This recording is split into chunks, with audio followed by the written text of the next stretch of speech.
सुमन एक बड़ी कोठी में काम करती थी। सुमन की मालकिन किरण बहुत खड़ूस थी। अगर सुमन एक दिन भी छुट्टी मांगती तो उसकी मालकिन किरण बहुत गुस्सा करती थी। एक दिन सुमन काम पर नहीं आती है। क्या बात है सुमन, तुम कल काम पर क्यों नहीं आई थी? बेफालतू का बीच बीच में गायब हो जाती हो। मालकिन, कल इनकी तबीयत खराब हो गई थी, बहुत तेज बुखार था, इसलिए काम पर नहीं आ पाई। ठीक है, चल काम पर लग जा। मुझे तुम्हारी बेफुजूल के नखरे नहीं सुनने। जब देखो एक नया बहाना होता है तुम्हारे पास। और हाँ, एक बात और, कल गणेश चतुर्थी का उत्सव शुरू होने वाला है और हम लोगों ने विचार किया है कि बाहर गार्डन के पास ही पंडाल लगाएंगे, तो तुम कल काम पर जल्दी आना, ठीक है? कल कोई बहाना मत करना। मालकिन, मुझे भी अपने घर पे गणेश चतुर्थी की पूजा करनी है, तो आप मुझे कुछ पैसे एडवांस में दे देना। मैं आपसे बात ही करने वाली थी। ये लो, तुम्हारे घर कौन सी गणेश चतुर्थी की पूजा होने वाली है? ये तो हम लोगों के घर का पूजा है। हम लोग ही इस उत्सव को मनाते हैं। बड़े बड़े पंडाल, बड़ी बड़ी गणेश जी की प्रतिमा और बहुत ही धूमधाम से इस उत्सव को मनाते हैं। तुम्हें क्या करना है? एक छोटी सी मूर्ति और एक दो मोदक के भोग लगा दोगी। और क्या करना है तुम्हें? इसके लिए इतने ज्यादा पैसे एडवांस में क्यों चाहिए तुम्हें? तुम लोगों को बस एक बहाना चाहिए एडवांस में पैसे लेने के। चलो कल जल्दी आ जाना और तुम्हारी तनख्वाह महीने के अंत में ही मिलेगी, ठीक है? सुमन किरण की बातें सुनकर चुपचाप वहाँ से निकल जाती है। रास्ते में वो सोचते हुए जाती है कि वह पैसे कहाँ से लाएगी। सुमन के पति की हालत थोड़ा खराब थी, जिस वजह से वो काम पर नहीं जा पा रहा था और घर में पैसों की काफी तंगी चल रही थी।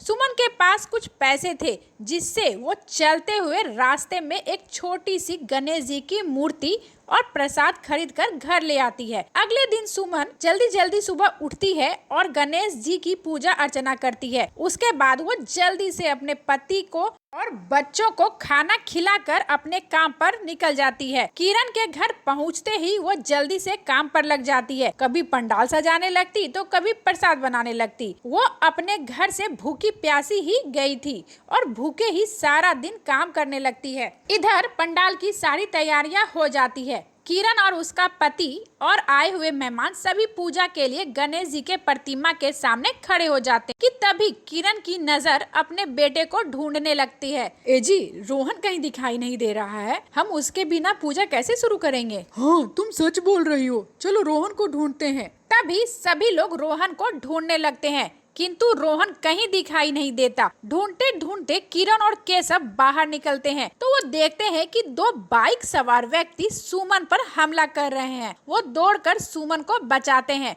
और वहीं बगल में रोहन भी खड़ा था और रो रहा था। उसके बाद दोनों बाइक सवार व्यक्ति वहां से जल्दी से भाग जाते हैं। सुमन, ये कौन थे और ये तुम पर हमला क्यों कर रहे थे? और ये तुम्हारे हाथ में तो चोट भी आई है, देखो हाथ से खून बह रहा है। साहब, मुझे नहीं पता ये कौन थे। ये दोनों आदमी रोहन बाबा को पकड़कर ले जाने ही वाले थे कि मेरी नजर इन पर पड़ गई और मैंने रोहन बाबा को नीचे खींच लिया, इसलिए ये मुझ पर हमला करने लगे। क्या ये दोनों रोहन को पकड़ने आए थे? ए जी, आप पुलिस में कंप्लेन कर दीजिए। हाँ चलो, पहले अंदर चलकर सुमन की महलम पट्टी कर दो और उसके बाद गणेश जी की पूजा कर गणेश भगवान को धन्यवाद दो, जिनकी वजह से हमारा बेटा सही सलामत है। हाँ, अब सही बोल रहे हैं जी।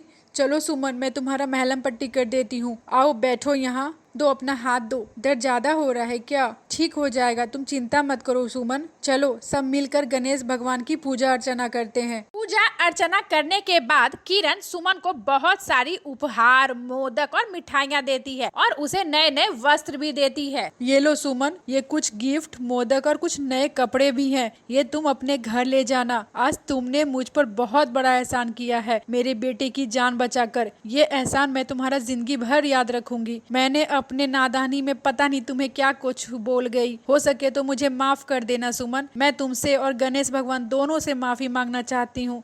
हे गणेश भगवान, मुझे माफ कर दीजिएगा। मैंने अपनी अमीरी की घमंड में ये तक भूल गई कि भगवान तो एक ही है। भगवान का पूजा तो कोई भी कर सकता है। भगवान के सामने कोई अमीर और गरीब नहीं होता। हे भगवान, मुझे अपनी गलती का एहसास हो चुका है, मुझे माफ कर दीजिए। और तुम भी सुमन, मुझे माफ कर दो। मालकिन, आप क्यों माफी मांग रही हैं? आप चिंता मत कीजिए, गणेश भगवान सब ठीक कर देंगे। ये तो विघ्नहर्ता हैं।